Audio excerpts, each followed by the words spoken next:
Howdy, y'all. I want to tell y'all about granny witches in the Southern Appalachian Mountains.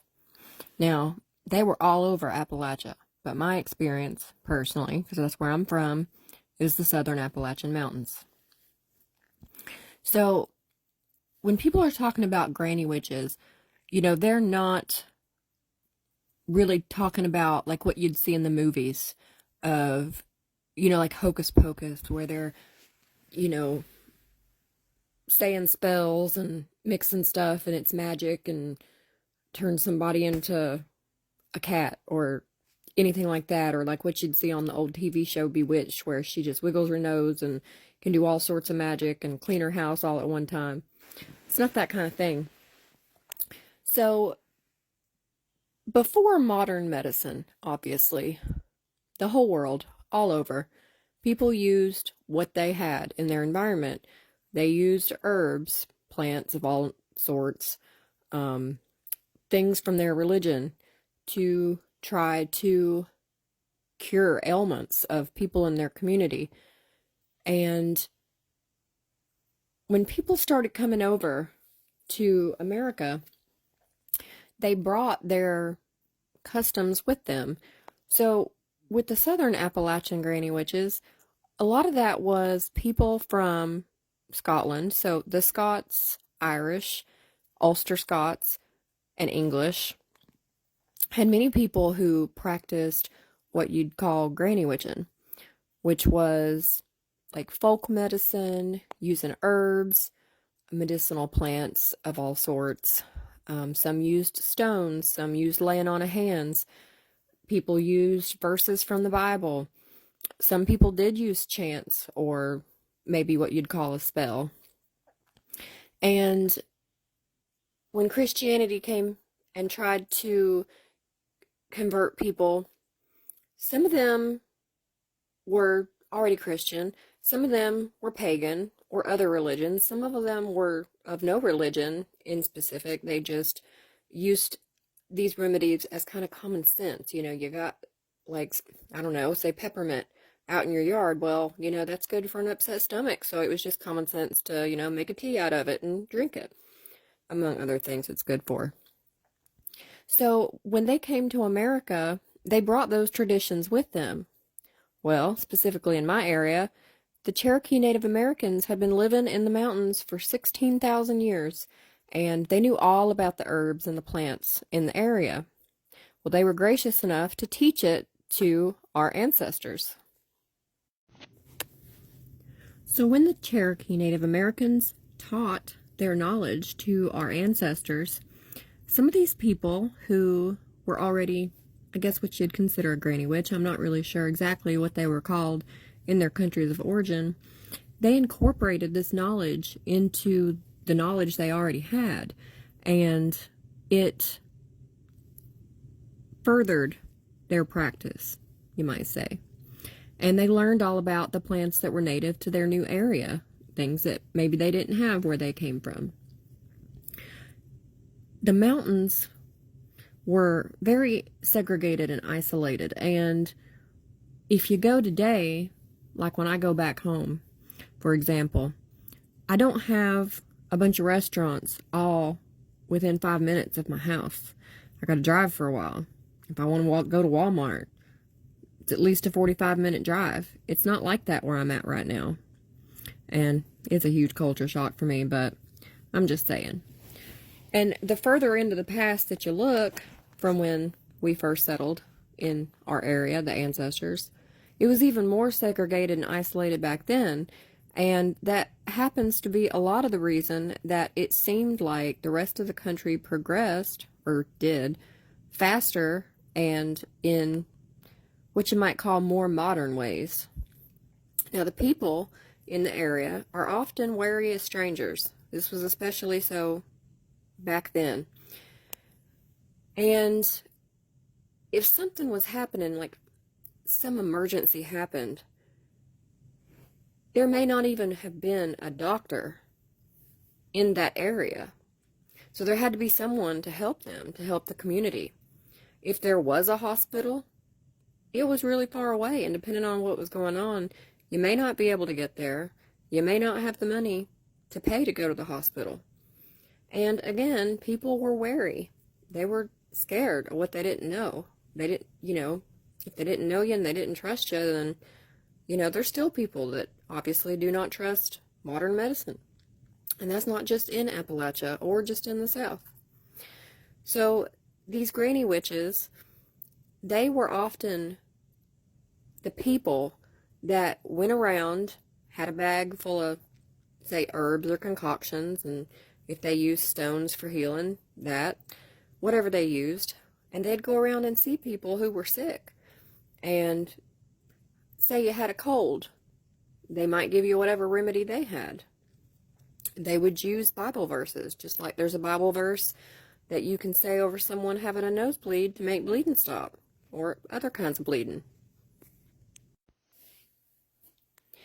Now also, many of these people who were granny witches, they were Christian. And you could not convince them that what they did was not simply a gift from God. A lot of them really liked to use Psalms. They'd use the Bible to recite Psalms and other verses to help heal someone. The laying on of hands, they felt that this was a gift from God.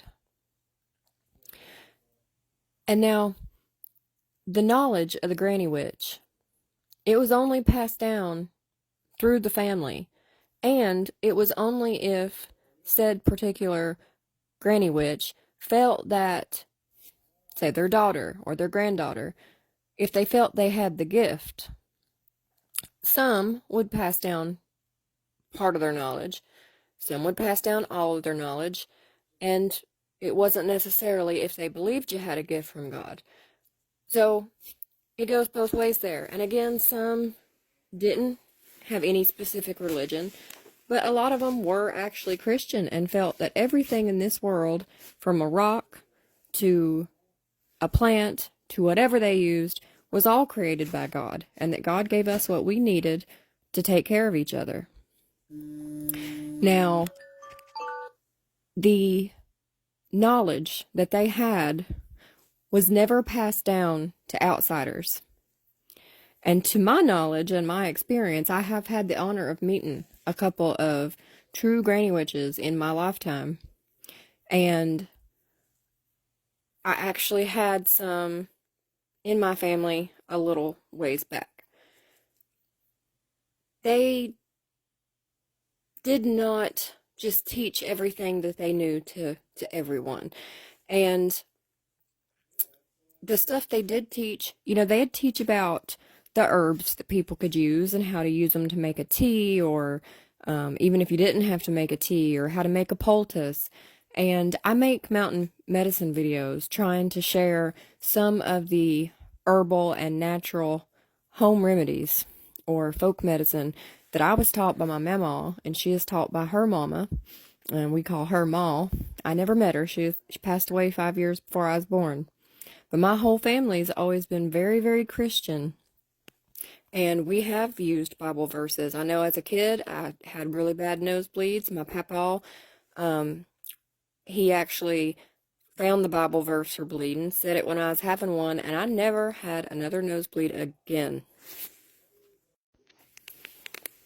I might be all over the place in my explanation.